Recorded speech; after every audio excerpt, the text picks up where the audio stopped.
Good evening. You watching Insight on NewsX with me, Neha Khanna. Let's now take a look at our big focus. That Pakistan has been fueling and bankrolling terror, violence and unrest in the Kashmir Valley for decades now is an open secret. Pakistan and its agents may continue to vociferously deny it, but more and more incontrovertible evidence of the neighbour's nefarious designs on India and Kashmir seem to emerge every other day. Sample this. Just yesterday, the Jammu and Kashmir police carried out raids inside the Baramulla jail and seized 14 mobile phones from many of the inmates, including hardline separatist leader Masrat Alam, the man who stoked the massive unrest in 2010, leading to more than 100 deaths in the valley. And guess what? Alam was using these phones to take orders from and coordinate with his Pakistani handlers through WhatsApp messages. These revelations come close on the heels of a NewsX-Sunday Guardian exclusive report about how Pakistan's ISI has released a staggering 1,000 crore rupees to separatist leaders and terrorist groups to foment trouble in the valley. Before we discuss the implications of these developments, let's take a look at this report.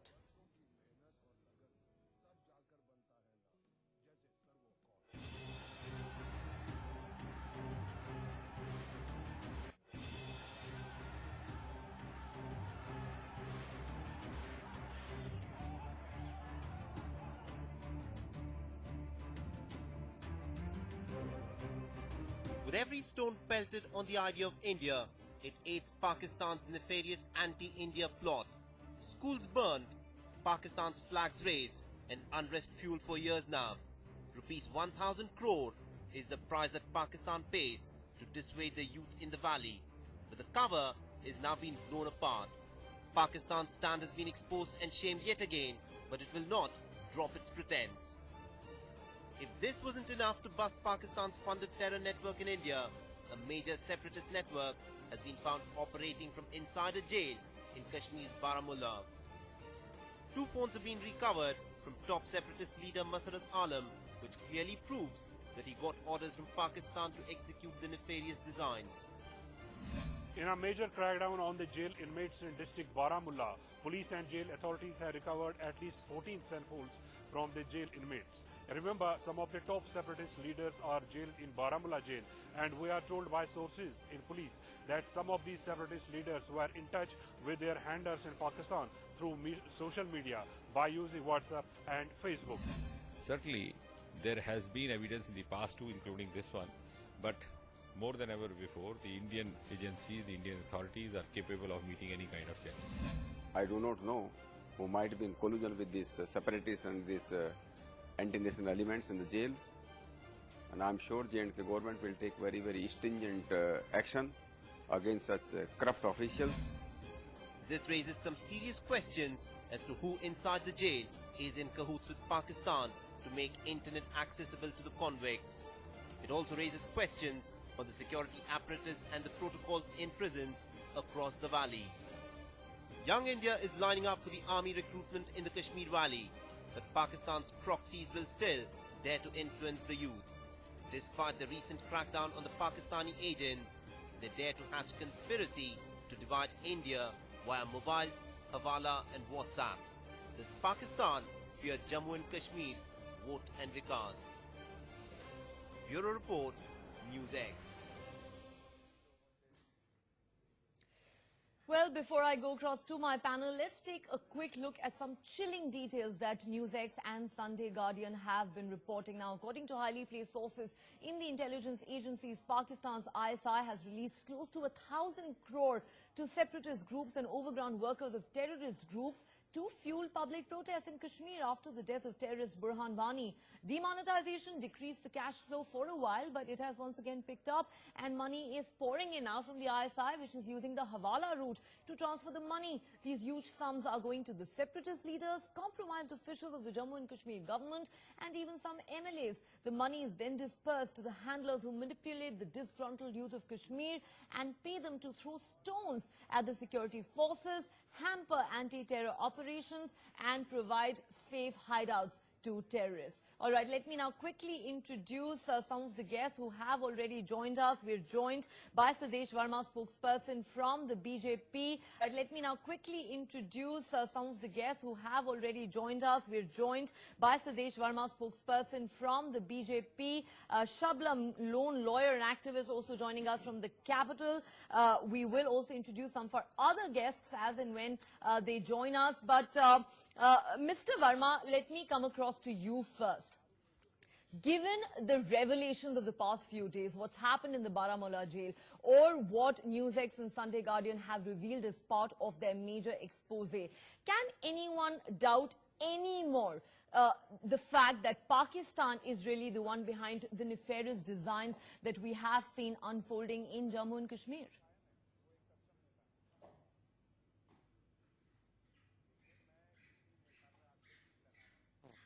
But yes, this is one concrete and solid proof that yes, they are behind whatever is happening in Jammu and Kashmir. And there's a big snub to those, who used to say that no, everything is homegrown, and those who are pelting stone, they're misguided youths and all that. It's all a Pakistani design, and it contradicts those people who have come and voted a government in, a democratic government. They have come and exercised their franchise because they want the situation to improve. So who are these people? Handful of people, and every time they are getting exposed, and their arguments are getting nailed. But at the same time, they get support from one or the other corner. And it is high time. It is high time that those elements in the valley, they thought of, that things can be resolved internally unless you talk to All right, let me take that to our other panelists. Mr. Verma, we are also joined here in the studio by Major General Ashok Mehta, defense expert. And joining us from across the border is Garida Farooqui, political analyst and strategic expert. All right, Major General Ashok Mehta, if I could come to you first. Now, this report that we've been talking about, the NewsX-Sunday Guardian exclusive, it talks about how individuals sitting in Pakistan, Saudi Arabia and other Gulf countries are sending money to their contacts in Kerala, West Bengal, Pakistan-occupied Kashmir. The money then goes to Kashmir, where it is spent to organize and fuel protests through the stone pelters, who don't have any other means of income and are hence easy fodder for the separatists. Most of these protests are being coordinated through WhatsApp and Telegram groups that are being run by handlers sitting in Pakistan-occupied Kashmir, and there is rarely anything spontaneous about the protests. So these are exact quotes attributed to highly placed sources in our intelligence agencies. The question that I put to Mr. Sudesh Verma, I will put it to you, sir. Is anyone left in any doubt now about Pakistan's role in fomenting trouble in Kashmir? No, I think we have a history of those allegations that Pakistan from 1947 onwards hasn't given up its quest to repossess Jammu and Kashmir, or to possess Jammu and Kashmir, and it has tried means fair and foul to do that. What we are seeing today is, of course, something quite different, and which is post-Burhan Wani. That is, last year was about the worst year for Jammu and Kashmir, and the Pakistanis have decided, the ISI, I am absolutely certain now, have decided to use cyber war. Right.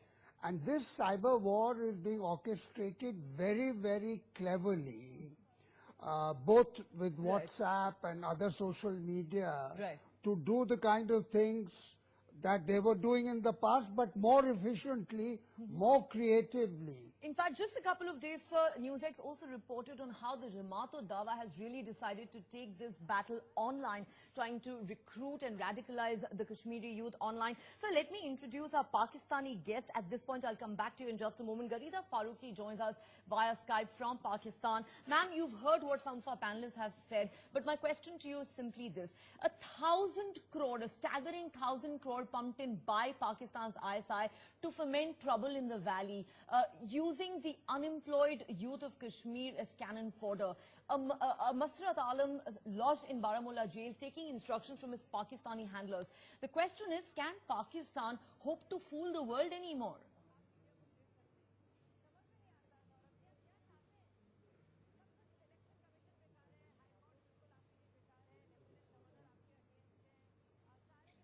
Well, thank you so much for asking me this question and giving me the forum to answer this.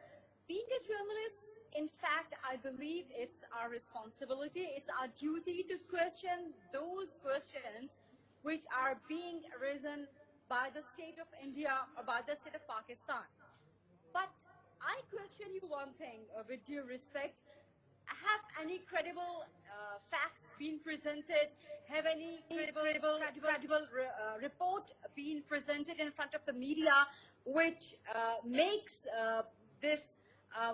I think there is some problem. Ma'am, just yesterday, I'm hearing my own voice. Now we'll try and fix that. We'll try and fix the echo. But one question, you're talking about evidence, ma'am. Just yesterday, a little over 24 hours ago, there was a jail. There was a raid carried out in the Baramulla jail by the Jammu and Kashmir police, where they recovered cell phones from several separatist leaders, including the notorious Masrat Alam, the man believed to be widely responsible for the 2010 unrest. And it is already clear that he was communicating with his Pakistani handlers. Ma'am, there is plenty of evidence on the ground. The problem is Pakistan refuses to see it. That is not yet clear. That is not yet clear. That is just the claim of the police. That is not just clear. That is just the claim of the police. Now, how the mobile phones got into that jail, this is questionable as well. I agree, there had been but that's a mobile different phones question inside the altogether, jail which we people will put to our whom the security state of forces, India is ma'am. calling separatists. Ma'am, how the Because force got in Masrat there Alam is detention, an important that is question that the questionable, Indian that media is is asking, like objectionable it will show you. across the But board that as is a well. different That is aspect. questionable and How that is does questionable how at does international level that as well. prove that Pakistan is not fomenting trouble, ma'am? Yes, cell phones were smuggled in. That is questionable. Our forces need to answer that. But my question to you is, how does that prove that Pakistan is not Can fomenting I ask trouble? a question? I'll come to you, Can I sir. ask a I'll question come to you, for sir, in just a bit. Go ahead, Ms. Farooqi.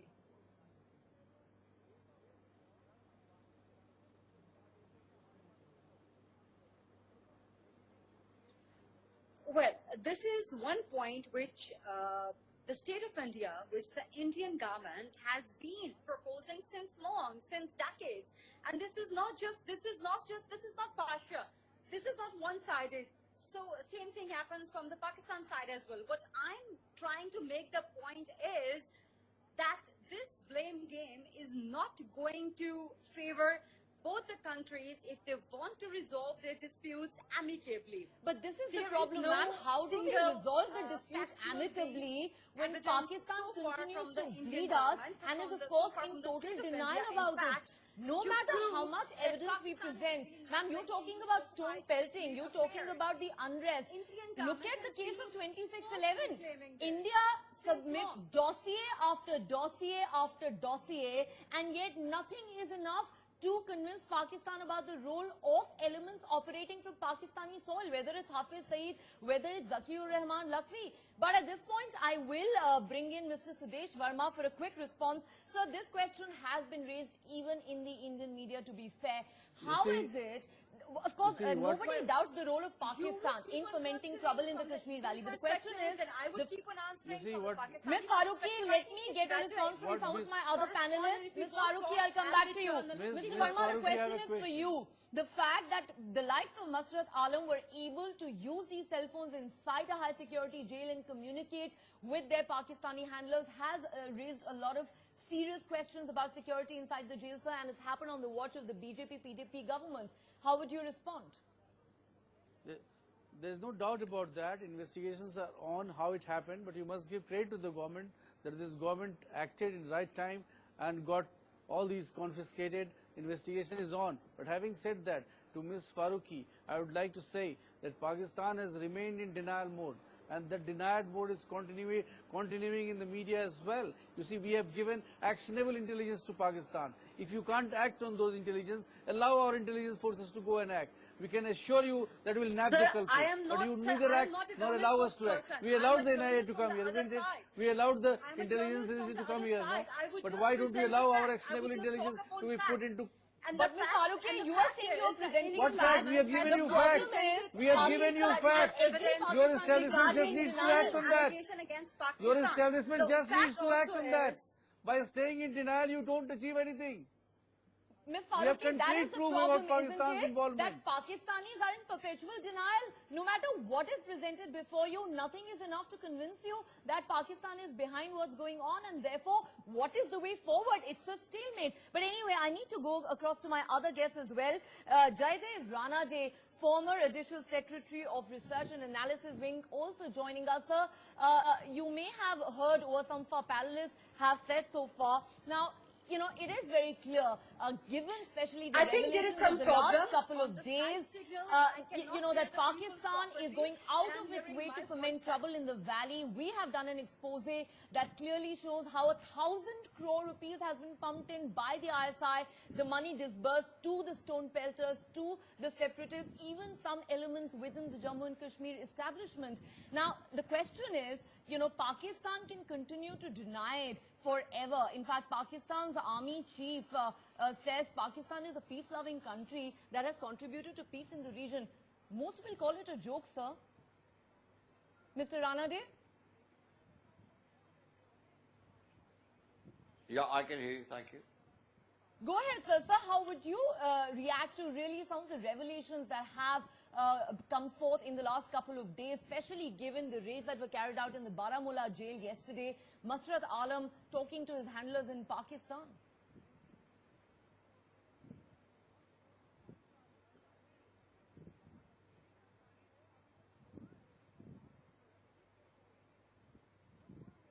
Mr. Ranade, can you hear me? All right, it seems we have a bit of an audio problem there. Yeah, I can hear you. Thank you. All right, sir. I was asking you that given the recent revelations, whether it was Masrat Alam sitting in the Baramulla jail and talking to his Pakistani handlers, or our expose about how ISI has pumped in 1,000 crore to foment trouble in the Kashmir Valley, it is very clear now that Pakistan's nefarious designs are behind what is happening in Jammu and Kashmir, and Pakistan can continue to deny it for as long as they want, but they're not going to convince anyone. How would you react, sir, to all these developments? That's true. In fact, well, there are 2 points I'd like to make. One is the stone pelting and the tensions that we witnessed in Kashmir a few months ago were a direct result of Pakistan's activities there. In fact, they had motivated the people immediately after Burhan Wani. It was a well-orchestrated plan, and they pumped in, according to some estimates, over 300 crore rupees right. In those few months for creating the problem in Kashmir. But coming to what we just heard about the numerous phone calls to this Masrat Alam, etc., I think it's not only it does not only confirm Pakistani interference and links with these people, but it also exposes a laxity on our part in the jails. After all, how can these people have access to phone calls? And whatever we did later, raiding the right. Jails and checking, you know, right. who has phone mobiles, etc., right. is a post-event. We must ensure that they don't have it. Right. So I think that is a it's serious two question. things that we have to look at. Right. So that's a serious question that needs to be put to the security forces and the government of Jammu and Kashmir, and I have already in fact asked our BJP guest about that. But before we address some of the other issues, let me bring in Shabnam Lone into all of this. Now, ma'am, you've been on our show several times. You are one of those who repeatedly makes the argument that the entire problem in Kashmir is homegrown, that there is a strong sense of alienation and disaffection amongst the youth of Kashmir, which is why we see what we see. Now, I don't deny for a moment that the issue is complex and there are no easy answers. But ma'am, my question to you is simply this. Given the revelations of the past few days alone, is there any doubt in your mind or anybody else's mind that Pakistan is behind what's going on in Kashmir on the ground? Can we turn a blind eye, ma'am, to these incontrovertible facts?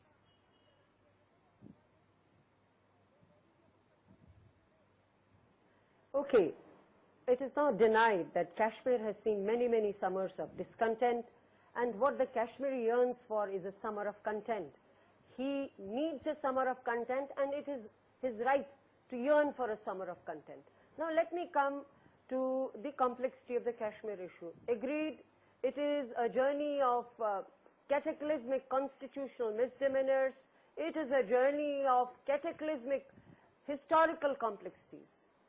But I would like to skirt this issue. Let us come to the duality.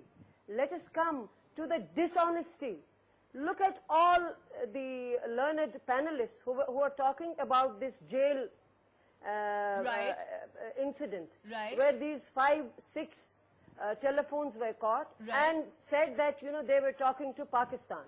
Now, I agree it is an extremely grave and serious issue. Do you see in any other democracy in the world, heads would have rolled?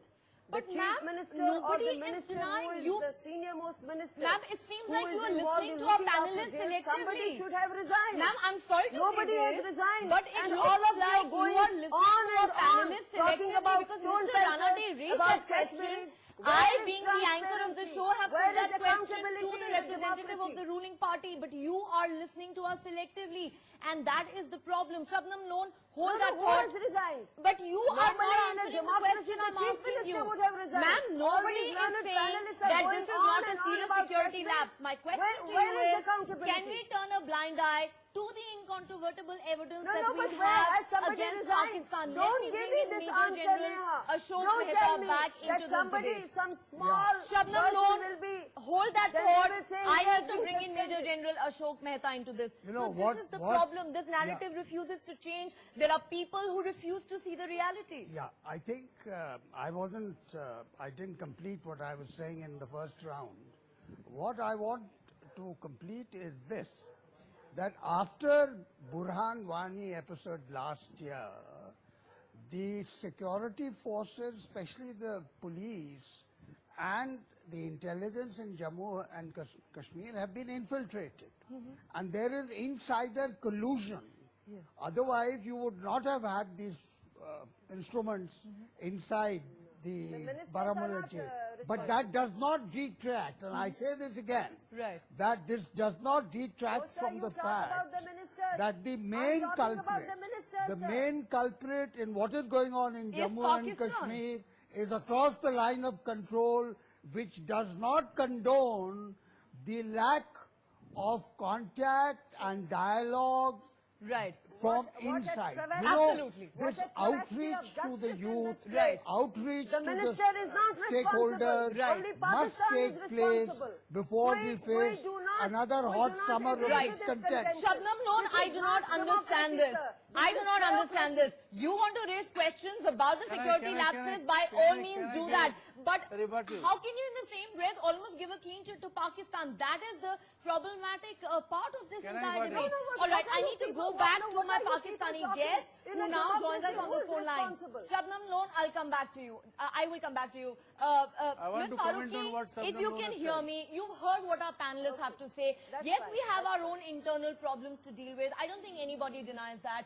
But the real enemy really is across the border, because it's Pakistan, its agents, and of course it's ISI that continues to bankroll all the unrest that we see in Kashmir, whether it is using the disgruntled and unemployed youth as cannon fodder, whether it is using people like Masrat Alam, pumping in 1,000 crore, ma'am. Now, these are not facts that can be disputed. The Indian intelligence agencies have evidence to back these claims. But the problem is Pakistan is in perpetual denial. Whether it is 2611 or whether it is the stone pelters in Kashmir, Pakistan is forever in denial. So my question to you is, what is the way forward? You talk about amicable ties between the two sides. How is it possible, ma'am, when Pakistan is continuing to bleed India? Well, with all due respect, if you kindly, because you're a journalist as well, I'm a journalist as well, if you kindly allow me and give me the time and space to answer as much, as long as your question. Go ahead, ma'am. As a journalist, term each other as the enemies. This is not our job. This is the job of the state. This is the job of the government to declare each other enemies or friends or whatever they want to call us. But for us, we need only stop and but now we need an acknowledgement from most Pakistan. Most of the part of your question is based upon those allegations that are coming from the part of the state, which are coming from the Indian government.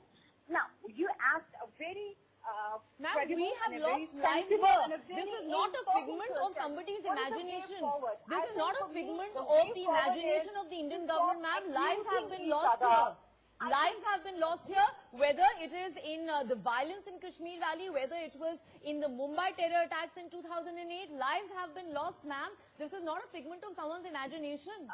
Well, respectfully, if you're going to speak on that line, then I would keep on speaking on my line. This would not resolve the issue. This would And not that take is the issue problem. to Therefore, to how do we work towards this would amicable not ties? take the That's issue not to going to any happen because solution Pakistan anytime. refuses to acknowledge Then what I it would is say doing that to our Pakistan people has here. lost. All right, I need to go back to Mr. Ranade. Mr. Ranade, if you could come in here with your thoughts on what you've heard the other panelists say. But my own question to you, sir, is that, you know, if we consider the fact that it's so easy for Pakistan to manipulate the unemployed youth of our valley, that it is so easy for them to use a Masrat Alam to foment trouble, is that not something that we need to seriously think about? Is that not something that both the centre and the state government need to seriously address?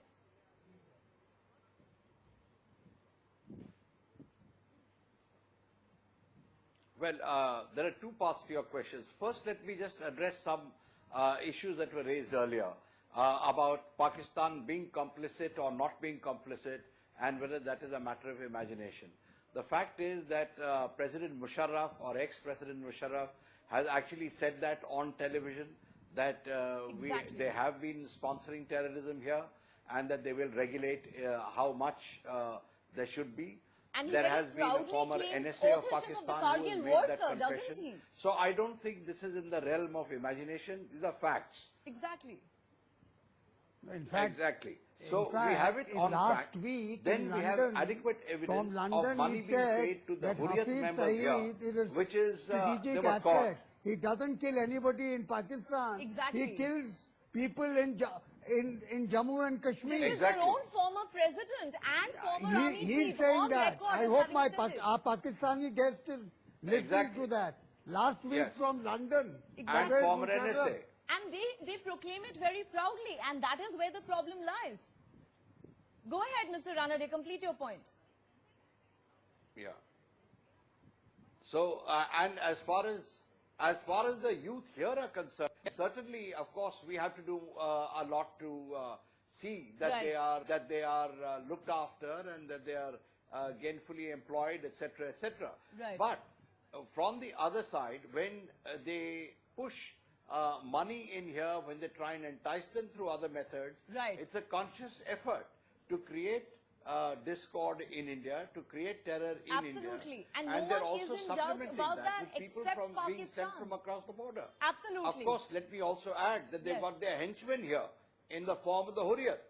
Absolutely. And sir, in fact, the intelligence agencies have clearly stated in their report that all this money that we're talking about is going to most of those separatists. But we're running out of time, so I'll give the final word to Major General Ashok Mehta. So one question that I'd like to ask you is, in the recent years, we've seen this very worrying phenomenon of scores of Kashmiri youth turning up at funerals of terrorists, pelting stones at our security forces, even hampering anti-terror operations. How do we, as an internal issue, address that? You know, very briefly, I've been writing about this to say that please let Major General Ashok Mehta have his say. That last year, following what happened last year in Jammu and Kashmir, the security forces, the administration have lost full control of Jammu and Kashmir. We have to regain control of Jammu and Kashmir, regain the security, in other words, the counter-terrorism grid, the counter-intelligence grid, and now you have a new development which is on counter-radicalization as well as to counter this, what's happening on the social media. We need a narrative and we need... And a multi-pronged strategy. Because this is, of course, a military challenge for India, but also at the same time a battle to win the hearts and minds of the Kashmiri people. And Shabnam Lone, before we end, I must contest what you're accusing us of. We are not being critical of the Kashmiri youth. We are being critical of those who are fueling unrest in the valley. We are talking about the role of Pakistan in all of this, which is well documented, but which people like you continue to be in denial about. That is the problem. Nobody is speaking against the youth of Kashmir. We are talking about the role that Pakistan is playing in all of this, and it's about time that people like you wake up to that reality. I'm sorry, we've completely run out of time. I'd like to thank all our panelists for joining us on this debate. Thanks very much for watching.